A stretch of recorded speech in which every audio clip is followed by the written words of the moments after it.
Atento, Marce, ¿puedes contar? 5, 4, 3.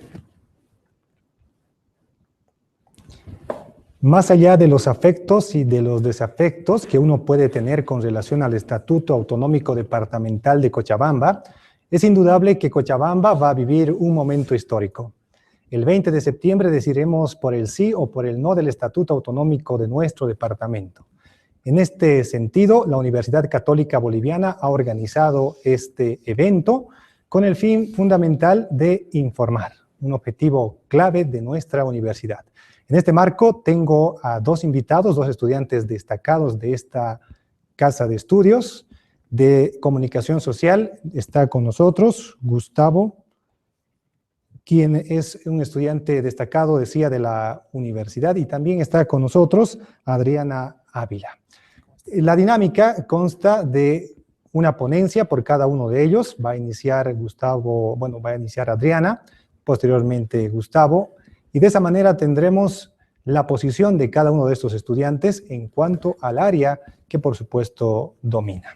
Después de la exposición, el estudiante que no ha expuesto inicialmente tendrá la oportunidad de preguntar. De igual manera, podrán preguntar a aquellas personas que nos están siguiendo a través de Internet, sobre todo aquellos que están conectados al grupo Seminario Web Estatutos Autonómicos Departamentales de Cochabamba. Bienvenidos, vamos a arrancar con Adriana. Adelante, por favor, Adriana, tienes 6 minutos para exponer la ponencia. Buenas noches a todos los presentes y a todos los que nos están viendo a través de este seminario web. Yo les voy a hablar un poco de lo que es el aspecto del derecho, cómo se ven estos estatutos en este aspecto. Comenzando diciendo que el año 2009, de acuerdo a la voluntad popular del pueblo cochabambino, dijimos sí a las autonomías. Esto implica la descentralización administrativa y política, donde cada entidad territorial autónoma contará con un órgano ejecutivo a cargo de la gobernación, así como un órgano legislativo que va a estar a cargo de las asambleas legislativas departamentales. De esta manera, una vez que se dio el referéndum, se dio inicio con el proceso estatuyente, que tuvo el objetivo fundamental de elaborar el proyecto de estatuto departamental de Cochabamba, siendo que esta norma sería la base de todo el ordenamiento jurídico dentro del departamento. Podemos comenzar estableciendo que el artículo 1 de la Constitución Política del Estado establece que Bolivia se constituye en un Estado que tiene un sistema unitario que coexiste con las autonomías.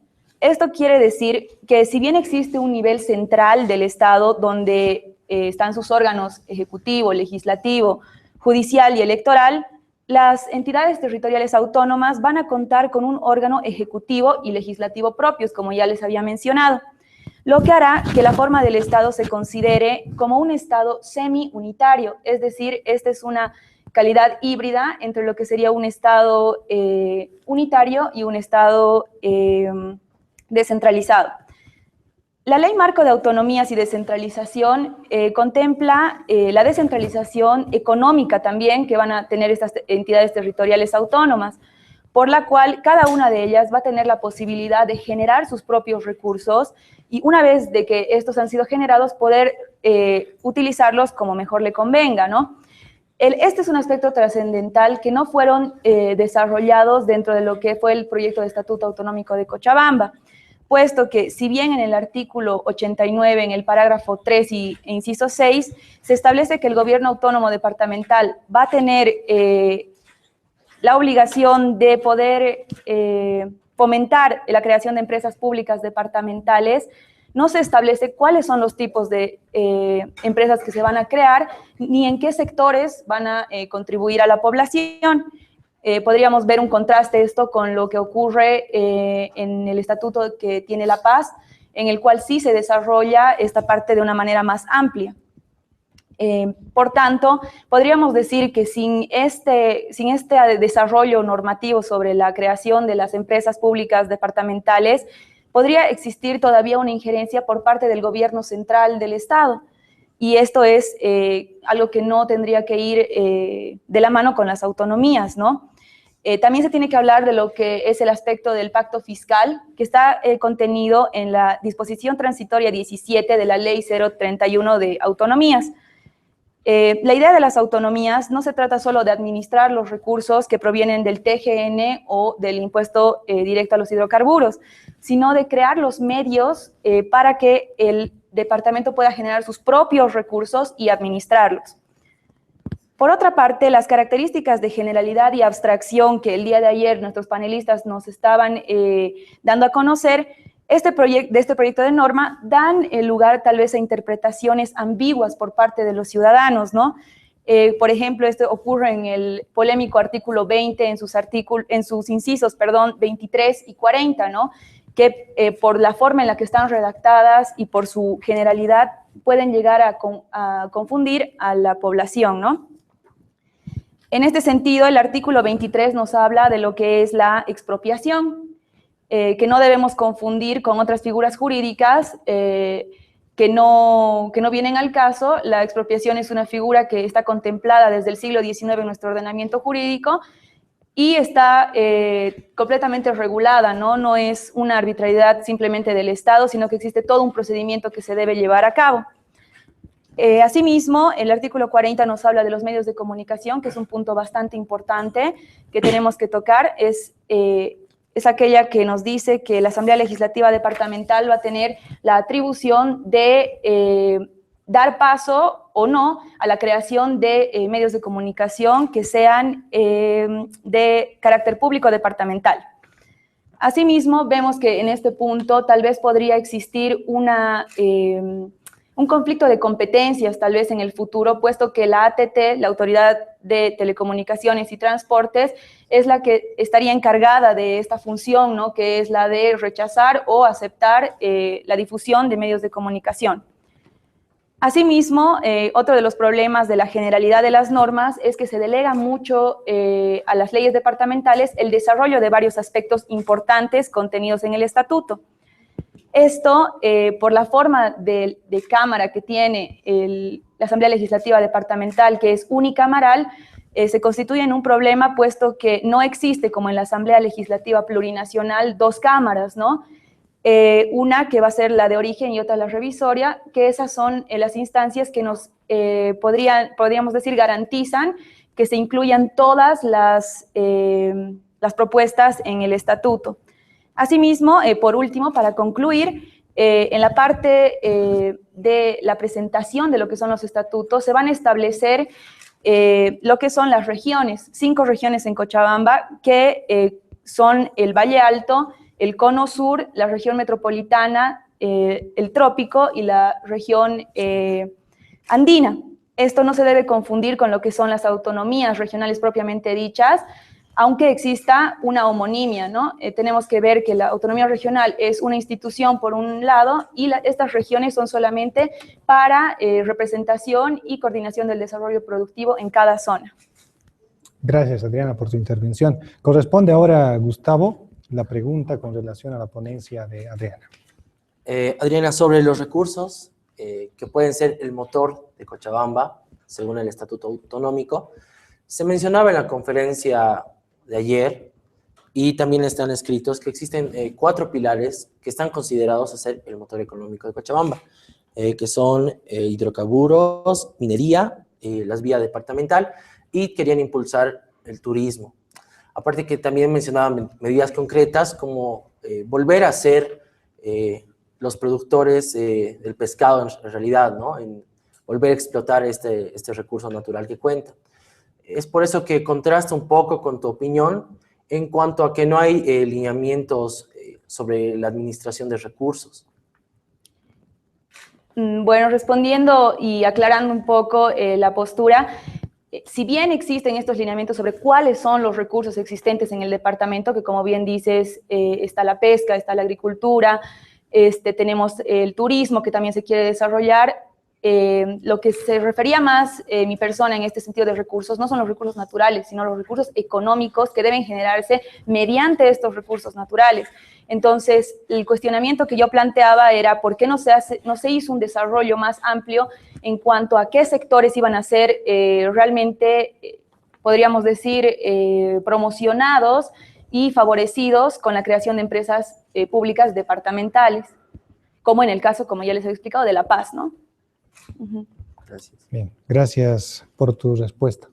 Gustavo, es turno de que empieces con tu ponencia. Gustavo es estudiante de la carrera de Comunicación Social del 6º semestre. Su ponencia titula Información, Transparencia y Participación en cuanto a los estatutos autonómicos departamentales. Adelante, por favor, Gustavo. Gracias, Henry. Nació un fenómeno muy interesante en cuanto a la sociabilización del estatuto departamental. Y una voz se alzó en sentido de que no se está sociabilizando, no se conocen los estatutos. No ha habido la capacidad de las autoridades de poder gestionar este acercamiento hacia la población y decir, estos son los estatutos y explicarlos. Y esto se puede expresar mediante las redes sociales o las infinitas voces que mediante los medios de comunicación o la voz popular en las calles se puede escuchar. No obstante, se podría caer en una falacia de ser así, debido a que ha habido procesos de sociabilización, es decir, la misma creación del estatuto de estas leyes autonómicas, de este estatuto, fueron sociabilizadas desde su inicio, parten de las bases, desde concentraciones sociales como la Escuela de Ingenieros, poblaciones indígenas, la policía, etc. Pero ¿cuál es el problema entonces? Quizás existe una cierta apatía, un cierto rechazo o simplemente indiferencia hacia el involucramiento de la sociedad, hacia lo que es sus políticas, la forma de co-crearse como un departamento autónomo. Si bien existieron baches, porque se crean procesos de comunicación o de difusión o sociabilización, existieron cambios de mandato, primero en febrero, el departamento legislativo, después, por la entrada del nuevo gobernador, se tuvo que hacer otro cambio de equipo.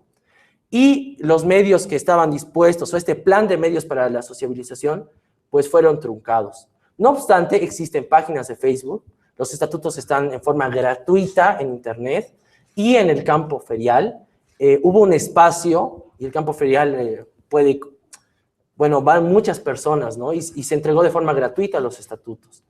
Prueba de ello es que también en el foro que hemos tenido como universidad, 500 estudiantes rebalsando, pero ¿cuántos iban realmente por la iniciativa de comprender y conocer este estatuto?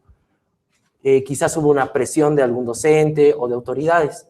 No estábamos sabiendo ponernos en la polera o esa actitud que se mencionó también en la conferencia ayer, de tener una cultura autonómica, de ser ciudadanos activos frente a la información que se nos está dando. Es como si esperaríamos a que tocase nuestras puertas, llegara un abogado y nos explicaría personalmente cuáles son los estatutos.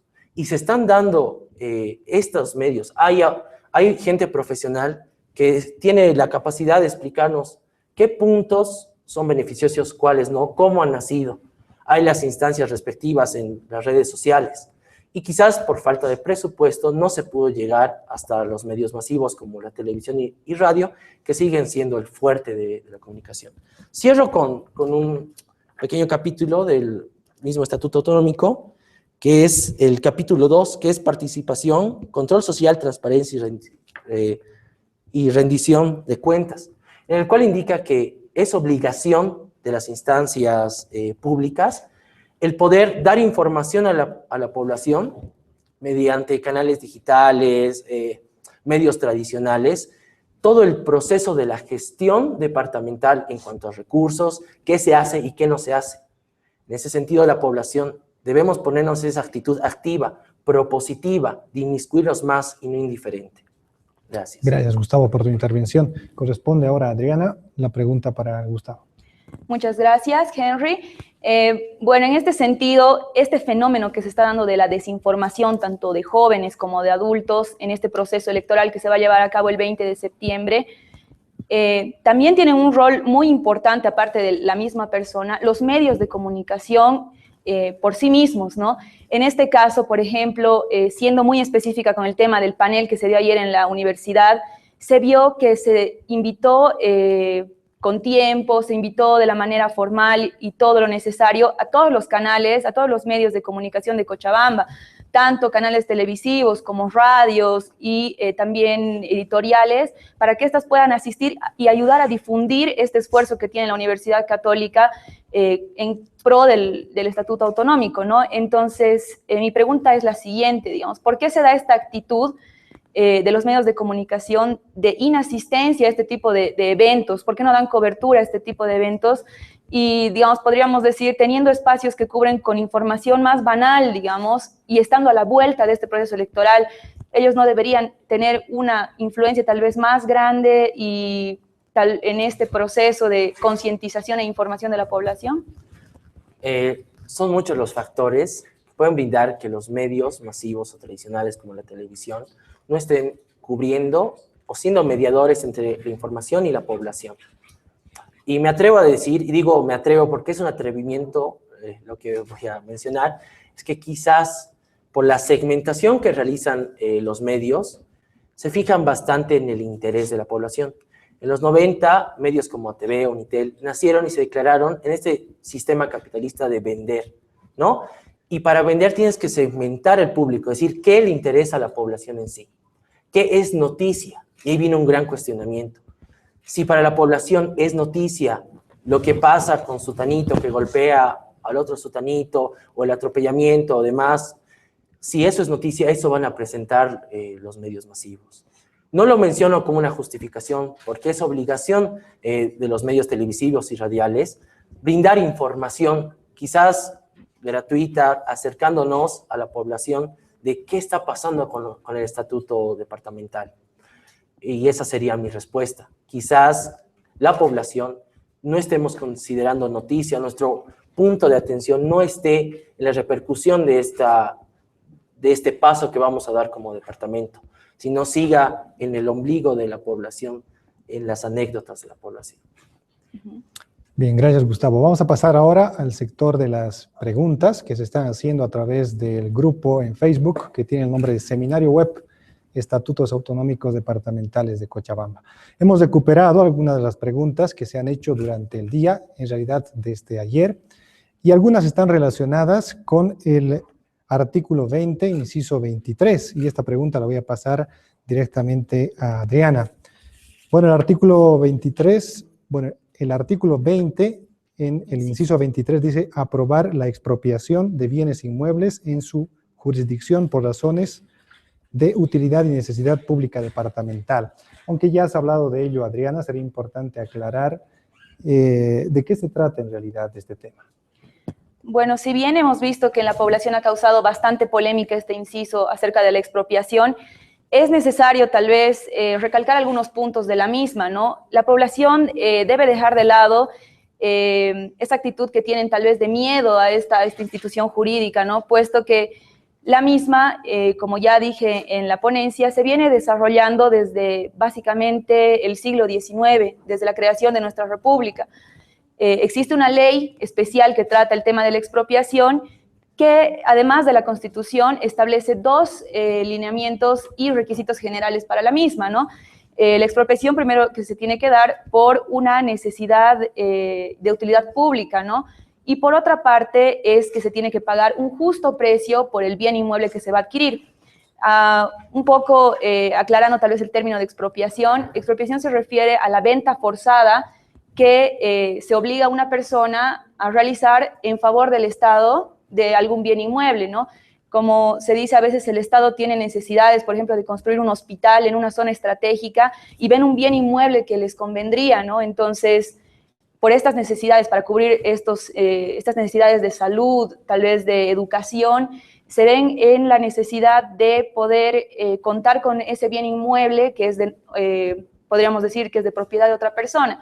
Por tanto, una vez que se declara esta necesidad pública, se hace avalúos del bien y obviamente se va a pagar un justo precio por la adquisición de este bien, ¿no? Cabe recalcar que el valor debe ser catastral, no es el valor catastral, sino el valor comercial, el que el Estado se va a encargar de retribuir a la persona por el bien que se está expropiando, ¿no? Entonces, en este caso, no debería existir mayor polémica, puesto que esta es una institución que está regulada por normas jurídicas, un procedimiento, y aparte es una institución que siempre se ha llevado a cabo tanto por los gobiernos departamentales como las alcaldías y otras instituciones, ministerios y otras entidades del gobierno central. Entonces, mayor polémica no debería existir sobre este punto, ¿no? En todo caso, Adriana, el miedo que algunas personas tienen es total y absolutamente injustificado. Si bien, claro, las personas estamos acostumbradas a tener apego a nuestros bienes materiales, o sea, si el Estado tiene un fin mayor para el mismo, nosotros debemos dejar de lado, ¿no? Tal vez este apego que tenemos a las cosas, y bueno, con la retribución justa que vamos a tener, se puede adquirir cualquier otro bien en cualquier otro lugar, ¿no? Perfecto. Gustavo, ¿algo que agregar, tal vez? Bien, otro tema que ha sido polémico en el seminario web, en el grupo en el que se está administrando, está relacionado con el artículo 20, inciso 40, Gustavo, y la pregunta va para ti. El inciso 40 dice, aprobar o rechazar la creación de medios de comunicación públicos departamentales a propuesta del órgano ejecutivo. ¿Por qué se ha convertido en polémico este inciso, Gustavo? Estamos viendo una coyuntura que nos demuestra un modo de proceder hacia los medios de comunicación del gobierno. Y debido a ello existe un cierto recelo hacia cómo expresarnos, qué decir, qué no decir, si hay censura, si no la hay, si aún podemos expresarnos libremente, ¿no? Si podemos ser respetados como periodistas. No obstante, esta ley se podría considerar más beneficiosa que perjudicial. ¿Por qué? Porque va como en cadena, es decir, el artículo 48 indica que las instancias públicas tienen la obligación y la capacidad de ser transparentes, de informar de lo que están haciendo a la población. De ahí vamos al artículo 38, inciso 35, que atribuye al gobernador proponer a la asamblea la creación de medios públicos. Y la asamblea tiene la potestad de decir que los nuevos medios que van a ingresar y públicos son o no aceptados. Y estos medios, obviamente, sirven para crear esta nueva cultura activa, ¿no? Esta nueva cultura autonómica, el cual la población pueda ser informada mediante medios públicos de lo que está sucediendo en su departamento y puedan llenarse de información para también ser una población activa, porque no se puede actuar sin desinformación. Y estos artículos, de alguna forma, permiten ese lineamiento de acciones, el cual la información, mediante propuestas de medios públicos, pueda llegar a la población. El medio radica, como ya mencioné, en la censura que podría haber de los medios ya existentes. No obstante, estos artículos mencionan a medios nuevos, ¿no? Y medios públicos. Perfecto. Gustavo, ¿algo que agregar, Adriana, tal vez? En este punto, tal vez agregar la idea de que esta atribución que se le da a la Asamblea Legislativa Departamental de aceptar o rechazar la creación de nuevos medios de comunicación públicos tiene que ver con algo que viene, digamos, a propuesta del gobernador. El gobernador es el que va a proponer la creación de un nuevo medio o no de comunicación que sea público, ¿no? Y departamental. Y en este sentido, la Asamblea es quien va a aceptar o rechazar esta creación. No estamos hablando en este momento, como bien lo dijo Gustavo, de la censura que pueda haber a otros medios ya existentes, incluso de que sean privados, ¿no? Este artículo no se refiere, no es el sentido que tiene, ¿no? Sino habla de los medios públicos que van a ser propuestos de aquí a futuro. Bien, gracias, Adriana. Vamos a pasar a otra pregunta que nos acaba de llegar justamente y dice, ¿el gobernador tiene la facultad de escoger subgobernadores regionales? La pregunta es, ¿no sería esto una forma de quitar la soberanía al pueblo boliviano que debería tener la facultad de poder escoger a estos subgobernadores? No sé, ¿quién quiere responder? ¿Uno de los dos? Haciendo un comentario más que una respuesta. En el evento que tuvimos el día de ayer en la Universidad Católica, en el auditorio principal, sobre este punto mencionó uno de los exponentes que se debía a que el gobernador tiene que decidir con quién trabajar, es decir, personas de su confianza, que él pueda contar, que él pueda respaldarse, que él pueda tener la misma ideología, las mismas propuestas. alguien que el gobernador pueda contar para seguir su trabajo, en la misma línea en el que él le estaba velando. Podría ser una falta, sí, a la representatividad, pero no obstante fue el argumento que expusieron el día de ayer. En este sentido, yo podría acotar que más bien esta es la confusión en la que está llegando la población por el mismo hecho de nombrar a las regiones como tal, ¿no? El artículo 9 de la Ley Marco de Autonomías y Descentralización explica claramente que la autonomía se va a ejercer a través de el inciso primero, que es el más importante y se refiere a este punto, la libre elección de las autoridades por los ciudadanos y las ciudadanas. En este caso, el subgobernador regional no es una autoridad, podríamos decir, que va a ser elegida por el voto ciudadano y va a ser designada por el gobernador en vista de que es un representante del gobernador en estas 5 regiones que se han creado en Cochabamba, que ya las había mencionado, que es la metropolitana, altiplánica, del Trópico, Valle Alto y Cono Sur, ¿no? No estamos hablando de una autonomía regional, estamos hablando de sectores que se han creado dentro del departamento de Cochabamba. Estos sectores, como se dice, van a ser administrados por el gobernador regional, que simplemente va a tener la tuición de poder crear los planes sectoriales, podríamos decir, de desarrollo, planes que van a concernir a la región en representación de la gobernación. No se trata de una autonomía regional. En Cochabamba no contamos con autonomías regionales. Por tanto, no se estaría transgrediendo ninguna de las normas, ni de la ley marco, ni de la propia constitución política del Estado. Bien, gracias, Adriana. La pregunta la hacía Christopher Cotori. La siguiente pregunta la hace Adriana Tapia. Ella dice: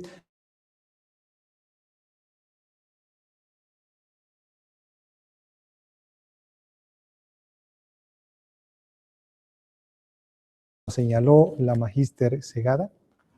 Bueno, perdón, dale. Bueno, justamente citando a la magíster Segada, ella mencionó que la proximidad de las autoridades con la población es una cualidad óptima en este modelo autonómico. Y me atrevo a decir que facilita porque hay la cercanía de las autoridades de conocer su entorno, el contexto en el que están, y por ende saber tomar las decisiones desde adentro, no desde una mirada desde afuera o sesgada, sino siendo afectados también y sabiendo qué pasa desde una instancia más cercana. El centralismo que antes existía en Bolivia hacía esto, ¿no? Que, como ella bien explicaba, todos los trámites, todas las decisiones se tenían que tomar en la sede de gobierno, que era La Paz, ¿no? Y para muchos era desde un gasto económico, un gasto de tiempo, el procesar todos los procesos administrativos, tal vez los requerimientos que tenía la población ante un ente que sea central por este tema de tiempo y costo, ¿no? Entonces, con la descentralización, como vemos, es una descentralización administrativa. Las propias regiones, al tener sus propias autoridades y tener la tuición de resolver los propios conflictos que están dentro de sus regiones, como dice bien Gustavo, tienen cercanía con la población, ahorramos dinero y ahorramos mucho tiempo, y además se les da capacidad de decisión a estas entidades territoriales autónomas. Perfecto, Adriana. Adriana Tapia nos dice: al aprobar el Estatuto Autonómico Departamental, ¿de qué manera se solucionarían mejor los conflictos al ser tratados de manera local y no central? Es la pregunta que hemos hecho anteriormente. A ver, ¿hasta qué punto los gobiernos departamentales tendrán autonomía sin injerencia del gobierno central? ¿Hasta qué punto los gobiernos departamentales tendrán autonomía sin injerencia del gobierno central? Bueno, si bien siempre los tenemos que sujetar al gobierno central en la toma de decisiones, por ejemplo, de gran importancia, las entidades territoriales autónomas se van a hacer cargo de lo que son su propio desarrollo normativo. Empezamos con lo que es el estatuto, luego van a venir lo que son los decretos departamentales, luego las leyes departamentales, tenemos las resoluciones gubernativas, las resoluciones administrativas. Es una autolegislación que va a tener cada territorio, y aparte también un autogobierno, ¿no? Como ya habíamos dicho, este autogobierno va a permitir la planificación de todas las operaciones de una mejor manera dentro de las entidades territoriales. Por ejemplo, un aspecto en el que no podríamos entrar con las autonomías en este sentido sería que todavía dependemos del nivel central del Estado en lo que es el órgano judicial, no como, por ejemplo, en un Estado federado en donde cada región tiene su propia autoridad judicial, tienen hasta su propio Tribunal Supremo en cada lugar. Nosotros no, todavía dependemos de un Tribunal Supremo que es central, que es en Sucre, y todo el procedimiento judicial, por ejemplo, se lleva en uniformidad en todo el país y no así en cada región. No obstante, en el punto del manejo de los recursos, en una charla previa también nos pudiste indicar que sí hay injerencia de parte del gobierno central en cuanto a hidrocarburos, ¿verdad? Sí, eso es verdad. O sea, el tema de hidrocarburos es una facultad que se encuentra relegada estrictamente para lo que es el Estado. O sea, Cochabamba como si no podría, por ejemplo, realizar un convenio, un contrato con Argentina para la explotación y distribución de hidrocarburos, ¿no? Esta es una tuición propia del Estado y que no puede ser delegada, ¿no? Entonces, en este sentido tampoco podría las unidades territoriales tener autonomía en ese sentido.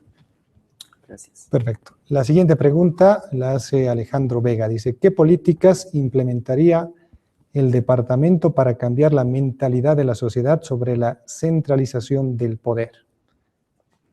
Bueno, este es un problema que nosotros tenemos como bolivianos. Hemos estado acostumbrados a que el poder se encuentre verticalizado, ¿no? Ahora lo que se va a hacer es que el poder se va a encontrar de manera horizontal, es decir, las entidades territoriales con autonomía en las alcaldías, en los departamentos, en las regiones, van a tener un mismo nivel con el nivel central del Estado.